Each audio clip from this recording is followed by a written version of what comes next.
오늘은 이 본문의 말씀을 가지고 내 입을 크게 열라 이란 제목으로 말씀을 드리겠습니다. 오늘 본문에 내 입을 크게 열라 내가 채우리라 이렇게 하셨습니다. 사람이 그 희노애락이 가장 잘 표현되는 곳이 얼굴입니다. 근데 그 얼굴 중에서 입술이 마음의 감정을 잘 나타내는 곳인 것입니다. 즐겁고 기쁠 때는 좋아서 입이 이렇게 올라가요. 꼬리가. 그리고 입이 이렇게 벌어집니다. 반면에 불만이 있을 때는 입을 이렇게 삐죽입니다. 또 감동적이나 놀라울 때는 입술이 이렇게 동그랗게 오므리면서 이렇게 벌어져요. 오 하고 좌절로 그렇게 됩니다. 그리고 무엇을 결심할 때는 입을 꽉 다물고 입을 지그시 이를 깨무는 것을 우리가 볼 수가 있습니다. 제가 어느 날 실험적으로 입을 꾹 다물고 방안을 거리면서 생각을 하는데 차갑고 무거운 생각이 나를 지배하는 것을 확실히 깨달았어요.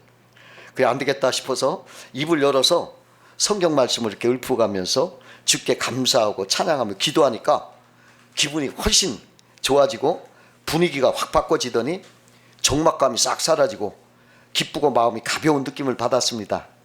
그래서 주님은 입을 크게 열어 기도하라 그렇게 하셨구나 생각해 보았습니다.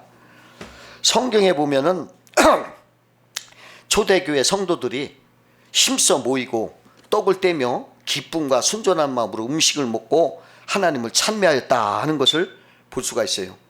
그걸 보면은 성도들은 침묵하고 조용한 것이 아니라 모여서 막 잔치질까지 시끌벅적 찬송하고 즐거운 소리가 막 가득했던 것을 우리가 볼 수가 있는 것입니다. 성경은 내 입을 크게 열라 하셨는데 하나님의 은혜에 감격한 입술은 항상 감사하고 찬송하는 소리를 바라는 크게 열린 입술인 것입니다. 입을 꽉 닫고 상약이 없이 적막감 도는 분위기는 하나님을 뭔가 잘못 섬긴다는 증거입니다. 그 어느 선교사님이 우리 한국 와서 이렇게 보니까 한국 교인들이 늘 아주 침울하고 입을 꼭 다물고 굳은 얼굴을 하고 있어서 이상히 여겼어요. 그래 목사님께 왜 성도들 얼굴을 이렇게 찡그리고 굳어 있습니까? 근데 목사님이 대답하기가 궁해가지고 예수님의 그 십자가 고난을 늘 묵상하다 보니까 그런가 봅니다. 이렇게 궁색하게 대답을 했대요. 그랬더니 선교사가 한국 교인들은 예수님이 부활하시는 걸 모르나 봐요. 그렇더라는 것입니다. 그러므로 우리는 성경 말씀, 기도 소리, 찬송 소리, 웃음소리, 전도 소리가 막 떠나지 않고 그래야 돼요. 하나님의 백성들이 풍성한 은혜 속에 살려면 입술을 크게 벌려서 감사, 찬송하고 기도하는 유쾌한 사람이 돼야 됩니다. 역대하 20장에 보면은 암몬과 모압과 세일 연합군이 이스라엘을 쳐들어왔어요.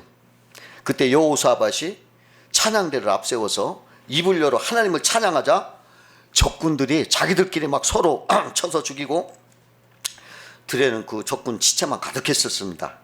그래서 이스라엘 백성은 막 전리품들을 막 널려 있는 그 전리품 막 주웠는데 뭐 양식과 의복과 각종 금은 보석을 막 탈취하는데 사흘이 걸렸더라 이렇게 성경에 기록한 걸 볼 수가 있어요.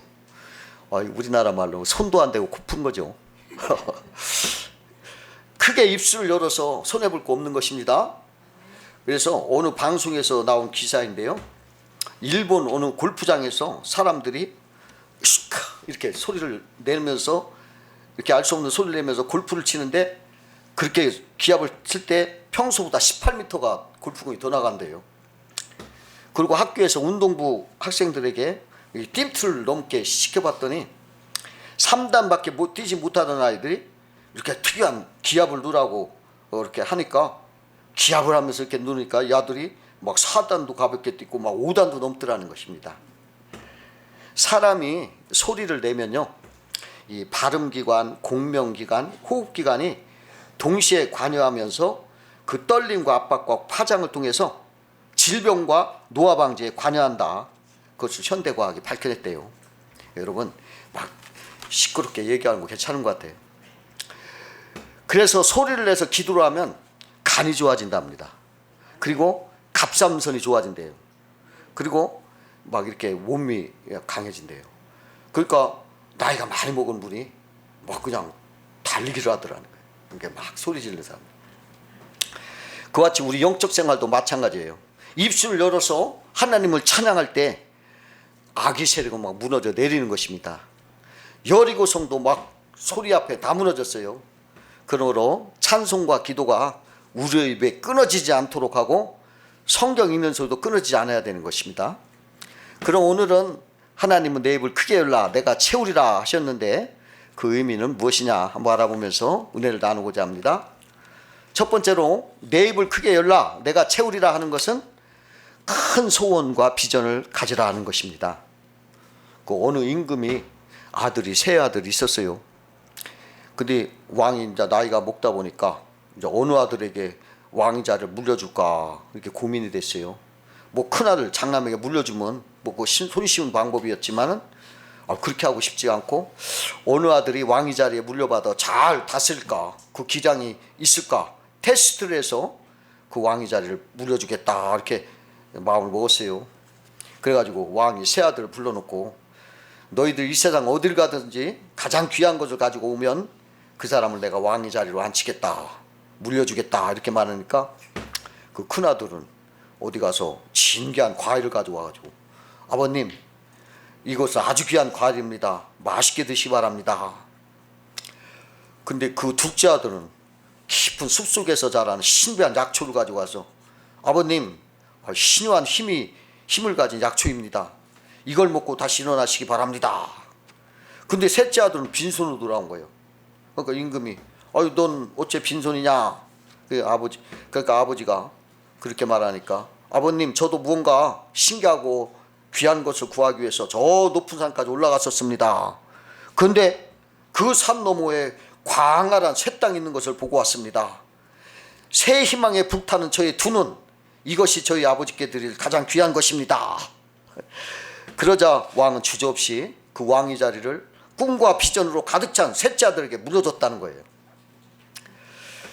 그 미국에서 목회하신 어느 목사님은 남을 이렇게 비난하는 것을 굉장히 삼가던 분인데 한 가지 예의가 있대요. 그 비전이 적은 사람, 현실주의자들에게는 스몰로 축소하는 사람이다. 이렇게 흉을 보고 아주 좋게 안 말하더라는 거예요. 그리고 교육자를 총빙할 때도 그분 좋아 보이던데 왜 청빙하지 않습니까 하면 he is small, 그는 너무 작다, 그릇이 작다 이렇게 하면서 반대를 하더라는 것입니다.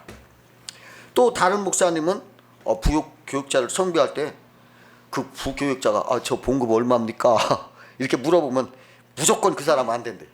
아무리 학벌이 좋고 뭐 목회가 능해도 그런 사람은 절대 채용 안 했다는 철칙이 있답니다. 그 월급 갖고 따지는 사람이 뭘 목회를 하겠느냐. 그래서 안 하는.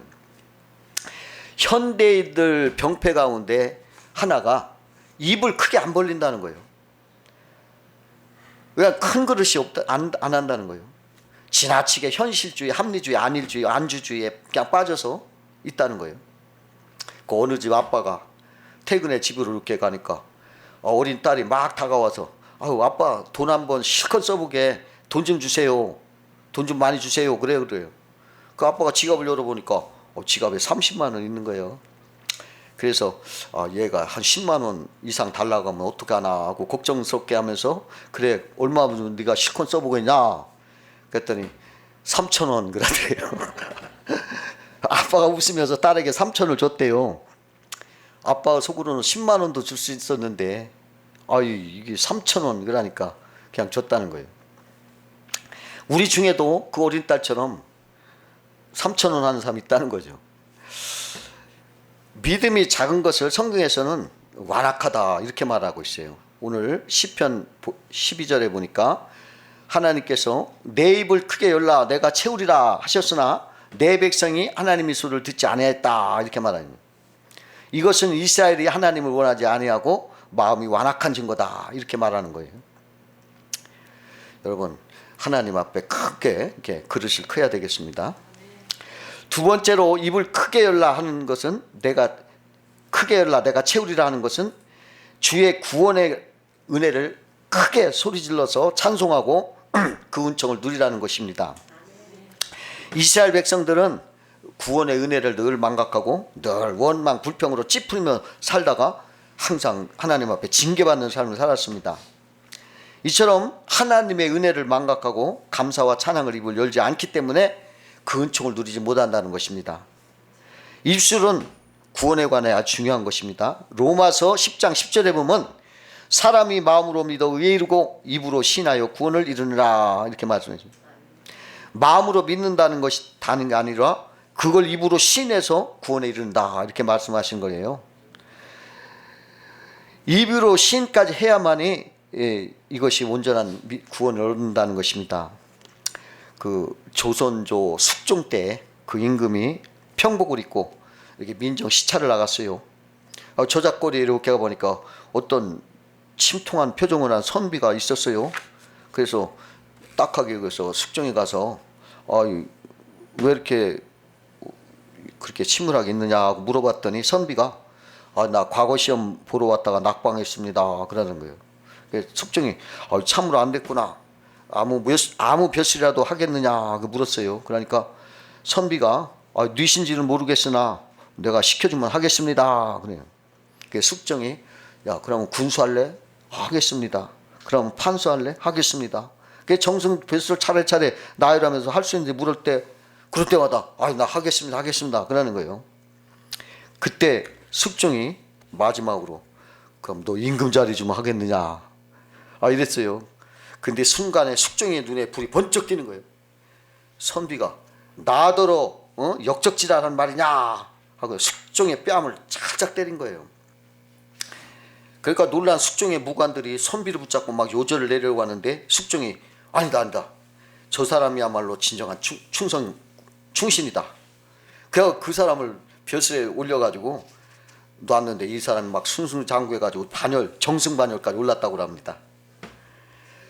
임금 앞에 충성을 당하는 그 마음에 그 임금이 그렇게 기뻐해서 그렇게 했던 거예요. 그것처럼 우리가 주님께 충성으로 입으로 시인하면 주님은 우리 앞길을 신하신다는 것입니다. 마태복음 10장 32절 33절에 보면 누구든지 사람 앞에서 나를 시인하면 나도 하늘에 계신 내 아버지 앞에서 그를 시인할 것이요 누구든지 사람 앞에서 나를 부인하면 나도 하늘에 계신 내 아버지 앞에서 그를 부인하리라 이렇게 말씀하셨어요. 그래서 여러분 세례받을 때도 하나님 앞과 회중 앞에서 입술로 주님을 시인하고 이렇게 서약하는 걸 우리가 볼 수가 있어요. 우리는 주님이 나를 구원하였다 그 입술로 늘 이렇게 입을 열어 시인하고 찬양해야 되는 것입니다. 시편의 1편 2절에 보니까 그의 율법을 주야로 묵상하는 자가 복이 있다 이렇게 말했는데요. 그때 이 묵상이라는 그 원문에는 작은 소리로 읊조리다라는 말이래요. 그러니까 입술로 이렇게 시인하라는 거죠. 또 여호수아 1장 8절에는 이 율법책을 내 입에서 떠나지 말게 하며 주야로 그것을 묵상하라 읊조리라. 하나님의 말씀은 뭐 입에서 떼지 말라 계속 입술로 읊조리라. 그러니까 이 말씀이 성경의 말씀이 이걸 읽으라는 거 소리내 읽으라고 하고 주신 거라는 거죠. 하나님이 그냥 속으로만 생각하지 말고 소리내 읽어라. 그러면 반드시 은혜가 임한다는 것입니다. 이스라엘 백성들 지금 통교교육에서 막 소리내어 기도하고 소리내어 토라를 막 읽어요. 읽어야 돼. 자꾸 말을 해야 돼. 대만의 기독교인과 막 3%, 6%, 9%가 올라가는데 왜냐? 막 모여서 성경 말씀 막 읽는데요. 막 읽고 또 막 기도하고 그냥 막 이렇게 하다 보니까 이게 막 하나님의 능력이 임해서 이렇게 붕이 되더라는 것입니다. 히브리서 13장 15절에 보면 그러므로 우리가 예수로 말미암아 항상 찬송의 제사를 하나님께 드리자 이는 그 이름을 증언하는 입술의 열매니라 그랬어요. 말씀을 입으로 시인하고 찬양하기 바라요. 이게 구원을 누리는 길인 것입니다. 늘 찬양하고 구원을 막 노래하고 찬송해야 됩니다. 그러면 우리 삶에서 진정한 구원을 이루게 되는 거예요. 여러분 이렇게 설교 들을 때 그냥 이렇게 입 딱 다물고 읽지 마세요. 다른 교회 가보니까 막 아멘 아멘 아멘 아유, 내가 부끄러워. 진짜 아멘 아멘.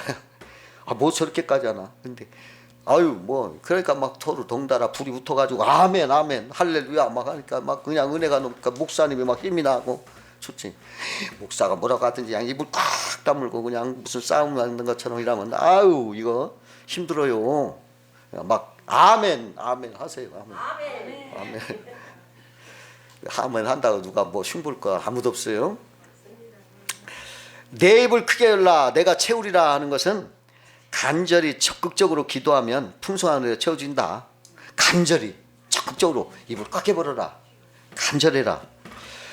오늘 10절에 내 입을 크게 열라 내가 채우리라. 나를 향해서 입을 크게 열라. 그러면 내가 채워주겠다. 이렇게 약속을 했어요. 여러분 제가 어릴 때 대전에 살았어요. 근데 저희 집에 대전이었지만 처마 밑에 제비가 살았어요. 제비집이 있었어요. 그 어미 제비가 먹을 것을 물고 이렇게 날아오면 새끼 제비들은 막 일제히 힘을 다해서 막 시끄러운 소리를 내면서 막 입을 최대한 크게 벌립니다. 내가 그걸 봤거든요. 벌써 어미가 탁 나타나면 막 짜자자자 막 소리가 나. 이렇게 보면 벌써 어미가 오니까 벌써 입을 막 벌리는데 입만 보여. 사람 제비 몸은 안 보이고. 그러면 어미 제비가 이렇게 봐가지고 그 중에 제일 크게 벌린 놈한테 준다는 거야. 이렇게 새끼 제비가 어미 제비를 향해 입을 크게 벌리듯이 우리가 하나님을 향해 입을 벌리라는 거예요. 부르짖으라는 거예요. 간절하게. 그러면 하나님이 채워주겠다는 거예요. 하나님은 우리가 입을 크게 벌리기를 바라시는 것입니다. 그래서 이건 뭐냐? 하나님 앞에 막 진실하게 나가서 하나님 의지하고 막 부르짖고 막 그냥 기도하라는 거예요. 그러면 채워준다는 거예요. 어미 제비가 먹일 걸 가지고 왔는데 둥지에 날아왔는데 제비 새끼들이 전부 입을 꽉 다물고 있다면 이거 어떻게 되는 거예요? 얼마나 안타깝습니까? 기도하실 때 우리 모습이 이러한 것입니다. 하나님 우리에게 많은 것을 좋은 것으로 채워주기 위해서 그걸 원해서 기도의 입을 열으라는 거예요. 만약에 안 열면 채워줄 수 없다는 거죠. 오늘날에 많은 그리스도인들이 굶주려 있어요. 여러분 현대사회가 겉으로는 퍼쩍퍼쩍 막 그냥 화려하죠. 그러나 속으로는 다 해골뼈처럼 메말라 있거든요. 그렇게 굶주면서도 이 사실을 몰라. 그러면서도 자기는 믿음 있는 줄 알고 그냥 영적으로 너무 가난해서 메말라 있는데도 부유한 줄 알고 있다는 거예요. 그러니까 입을 벌리지 않고 구하지 않는 거예요.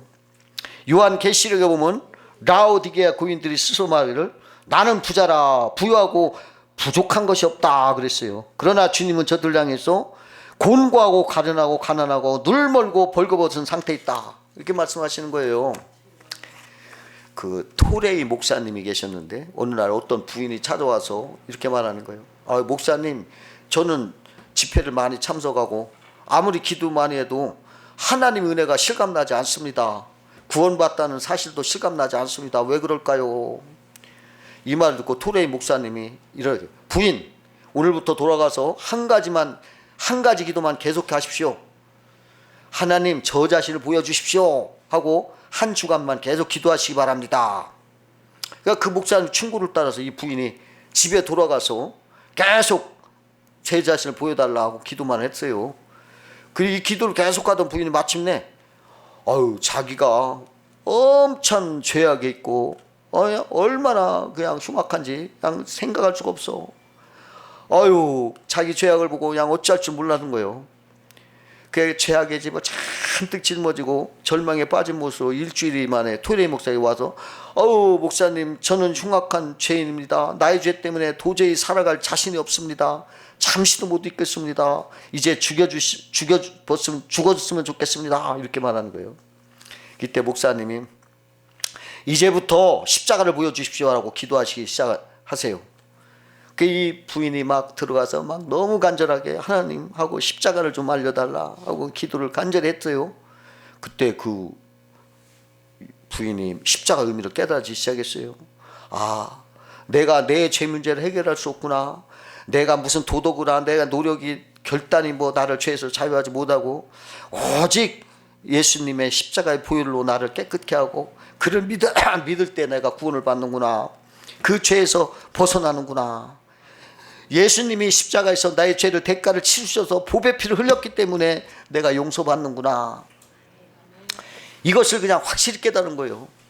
얼마나 믿음이 커졌어요.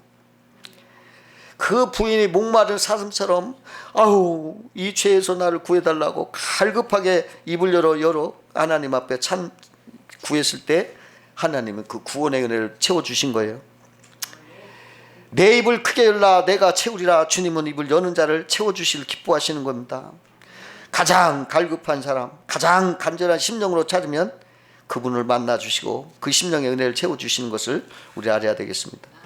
우리 속담에도 우는 아이에게 젖을 더 준다 하는 말이 있어요.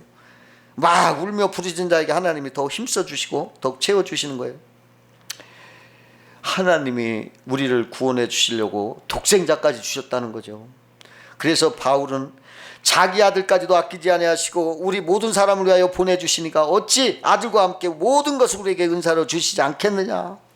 아들까지 줬는데 뭐가 아깝겠느냐 이러는 거예요. 얼마든지 주신다는 거예요. 가장 좋은 걸로 주신다 이 말이에요.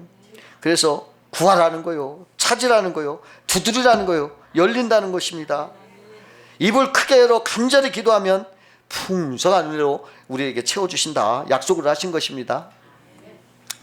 네 번째로 내 입을 크게 열라 하는 것은 마귀를 대적하라 이 소리인 거예요. 이 마귀는요 기도 입을 열지 못하게 방해해요. 사람은 누구나 마귀에 잡혀 있으면요 기도가 안 돼. 아유 나 기도 못해요. 안 돼. 입이 안 나와. 할 수 없어요. 막 이런 거를 우리가 체험해요. 그냥 마음이 그냥 우울해가지고 깜깜해서 입이 안 벌어져. 성도가 입을 열어 기도하면 응답받는 걸 마귀가 잘 알고 있으니까 마귀가 기도 입을 버리지 못하게 방해하는 것 때문에 그런 거예요. 그러므로 마귀를 대적하여 이기기 위해서 입을 벌려 소리쳐 기도해야 되는 거예요. 그 바디메오가 예수님을 부를 때 마귀는 사람들 통해서 바디메오를 보고 시끄럽다 꾸짖고 야 이 너 소금 같은 주제에 이 멀쩡한 사람도 만나보기 힘든데 너 같은 주제에 무슨 소리 지른다고 될 수가 있겠느냐 하고 막 위협하고 방해했단 말이에요. 근데 그 사람들 그러면 다 위축이 되고 아유 그런가 보다 하고서 입을 다물죠. 그러나 바디메오는 더 큰 소리로 소리질러 예수님을 불러서 예수님을 만나 문제를 해결했다는 거예요. 마귀가 성도들을 기도 못하게 할 때 우리는 바디메오처럼 더 큰 소리로 크게 부르짖어야 돼요. 아유 나 기도 안 나와 하지 말고 이 마귀가 나를 못하게 하는구나 하고 그냥 크게 막 소리질러 그걸 깨트려 버려요. 그러다 보면 꺼지는 거예요. 마귀가 도망가는 거예요. 마귀가 막 세상을 살 때 그냥 공격을 해요. 막 넘어지게 하고 막 육체 마음 막 영혼까지 막 공격을 할 때 여러분 그럴 때 내가 부족하지만 크게 입을 열어 부르짖고 기도하는 사람은 이길 수가 있다 그런 것입니다. 그 북아프리카에서 사역하는 프레드릭 놀란이라는 선교사가 있었어요. 그가 북아프리카에 일어난 탄압을 피해서 도망을 치는데 언덕을 막 올라가서 계곡을 막 쫓겨나가는데 몸이 숨길 곳이 없어요. 근데 마침 길 옆에 굴이 하나 있어서 아유 막 글로 숨어 들어갔는데 얼마나 두려운지 아유 막 자포자기하면서 죽음을 기다리다가 하나님을 기억하고 매달렸어요. 아유 주님 제가 이렇게 죽는 겁니까? 제 사명 이것을 끝이신가요? 그런 하나님께 부르짖으며 절박한 심정으로 하고 입을 열어 기도했습니다. 근데 어디선가 거미가 한 마리가 이렇게 나오더니 구리꾀 막 거미줄을 치기 시작하는 거예요. 거미는 순식간에 구리꾀를 딱 가로질러 거미줄 딱 쳐놓고서 없어졌어요. 근데 그를 쫓아오던 대적들이 굴 앞에 멈춰서 이렇게 굴을 살피니까 입구에 거미줄이 쫙 쳐있고 누가 줄을 건드릴 흔적이 없으니까 여긴 아니구나 하고 그냥 가더라는 거예요. 그들 떠난 후에 구에서 나온 논란이 이렇게 감탄했대요. 하나님이 계신 곳은 거미줄도 벽과 같고 하나님이 계시지 않은 곳은 벽도 거미줄 같다 이러면서 하나님을 찬미하고 감사했다는 것입니다. 그 2차 세계대전 때 영국군이 그 35만 명이 도배앱을 건너가서 싸움을 하려고 하는데 거기에 이미 벌써 독일군에게 점령이 돼서 독일 수중 안에 들어가게 된 거예요. 그러니까 히틀러 명령한 말이면 전부 전멸당하게 된 위기에 빠졌어요. 그때 영국 조지 6세 왕이 온 나라를 명하면서 하나님 앞에 기도하라고 했어요. 그냥 그래 국민들이 그 부모들 막 그냥 그 국민들이 다 이불 크게 부르짖었어요. 응? 온 나라가 막 기도하면서 하나님 좀 살려달라고 막 큰 소리를 지르면서 간절히 부르짖었는데 기적이 나타난 거예요. 뭐냐? 그 다음날 아침에 독일군이 있던 그 진지에는 막 엄청난 비가 쏟아져서 비행기가 못 뜨는 거예요. 비행기가. 그리고 탱크가 못 움직여. 막 빠지니까. 그런데 영국군이 있던 그 자리는 해가 반짝 뜨고 그냥 바람이 잔잔해서 도배를 그냥 다 30분만 건너왔어요. 다. 그 기도가 이렇게 위대한 거예요. 여러분, 입을 크게 열어 부르짖어 기도하면 대적마귀는 패하고 마는 것입니다. 물론 어느 때는 침묵도 필요할 때가 있죠. 그러나 늘 아멘 소리 지르고 기도하고 입을 크게 열어 부르짖어야 돼. 그러면 주님이 좋은 것으로 채워주시는 것입니다. 여러분, 우리 교회 시끌벅적 하시기 바라요. 그냥 시끌벅적 하세요. 제발 너무 그냥 조용하고. 어떤 사람이 여기 오더니 아이고 절간 같아 싫다 그러더니 그거 좋은 소리 아니에요. 어떤 순경이 교회 좀 여기 내가 처음 와서 교회 좀 알려달라니까 저 멀리 갔다 오고 오하던 거 가차운 데 있는데 순경한테 그랬어. 왜 가차운 데 있는데 멀리를 알려줘서 이렇게 고생하기 시켰냐. 내가 보니까 이쪽 교회 사람들은 맨날 침울하게 나오더라. 근데 저쪽 교회 사람들 맨날 웃고 나오더라. 걔 진짜가 저기구나 하고 알려줬다. 그런 겁니다. 여러분, 그냥 진짜 웃고 그냥 찬미 소리, 찬송 소리, 그냥 즐거운 소리로 막 말하세요. 떠들으세요. 그러면 뭐 좋아합니다. 난. 아멘, 아멘. 그냥 좀 해봐세요. 막 아멘, 아멘. 내 말을 떠들지기도 하니 내 은혜가 없어도 그냥 아멘. 그러면 은혜가 되죠. 예? 설교 못하는 것처럼 막 그냥 찌푸리고 그냥 듣기 싫어 빨리 끝나지 하면 여기서 힘 빠지는 거예요. 그러니까 막 아멘 아멘 할렐루야 막 하세요. 그러면 은혜 받아요. 본인도. 그렇게 하시기를 주의 이름으로 축원합니다. 기도하고